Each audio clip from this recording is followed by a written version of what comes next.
2 बार में खा जाते हैं, आधी तोड़ी पूरा गप। इतना चबा दो उसको कि वो शरीर में गर्मी ना करे। वो केमिकल कैंसर कारक है। अभी क्या कर रहे हो आप, ज्यादा खा के टॉयलेट टैंक भर रहे हो बस, और उसको 32 बार चबाओ। आप पिसा पिसा आटा ले आते हो, फिर बोलते हो मुझे कैंसर क्यों हो गया।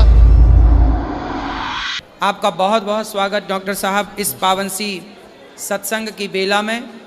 और आज आपके द्वारा ये सभी भक्त और सब जो यूट्यूब पर फेसबुक पेज पर जुड़े हैं वो सब जानेंगे कि किस तरह हमें खाना चाहिए।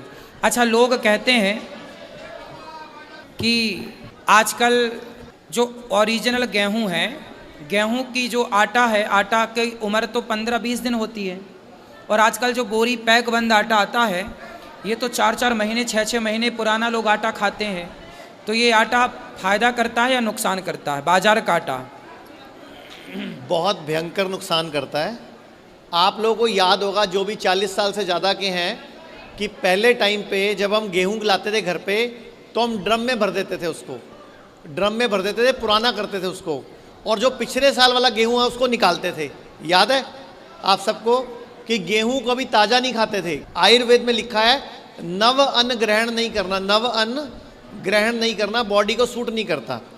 तो पहले गेहूं को पुराना करते थे और उसमें कीड़ा ना पड़े, नीम के पत्ते, नीम की गोलियां डाल देते थे। और जो पिछले साल वाला गेहूं होता था नीचे एक छोटा सा छेद लगा होता था, हाँ। उसको खोलते थे, वो गेहूं निकल आता था।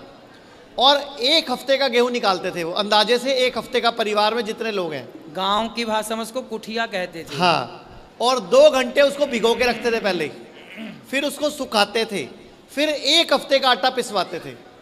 तो 1 हफ्ते में वो आटे में कीड़ा नहीं पड़ते, इसलिए पिसवाते थे 1 हफ्ते का। आजकल जो गलती करते हो आप पिसा पिसा आटा ले आते हो। एक तो वो नव अन्न का है, नए अन्न का है जो कि नहीं खाना होता।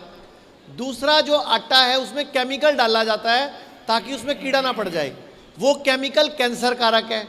और आप 3-3 महीने 4-4 महीने 6-6 महीने पुराना आटा यूज़ करते हो, जो घर में बोरी वाला ला के, फिर बोलते हो मुझे कैंसर क्यों हो गया, मैं तो घर का ही खाना खाती थी, घर का ही खाना खाता हूँ।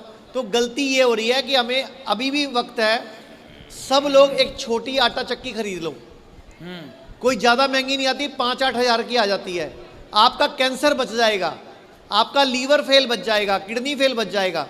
5-8 हज़ार की किडनी वो ले आओ चक्की, और गेहूं घर में खुद का पिसवाओ। या फिर अगर गेहूं पिसवाना है तो पुराना गेहूं करो, पहले ड्रम में भरो, उसको पुराना करो। नहीं तो अगर आप नहीं कर सकते पुराना तो गेहूं खाना छोड़ दो। फिर गेहूं की जगह क्या खाएं? रोटी? मिलेट्स खाएं। मैं तो कहता हूं मिलेट्स खाएं, या गेहूं खाना भी है और रोटी भी खानी है तो जो उसकी बाइट है, टुकड़ा, वो अंगूठे के नाखून जितना होना चाहिए, और इसको 32 बार चबाना है ताकि मुंह की लार से उसकी तासीर बदल जाए, उसकी गर्मी खत्म हो जाए।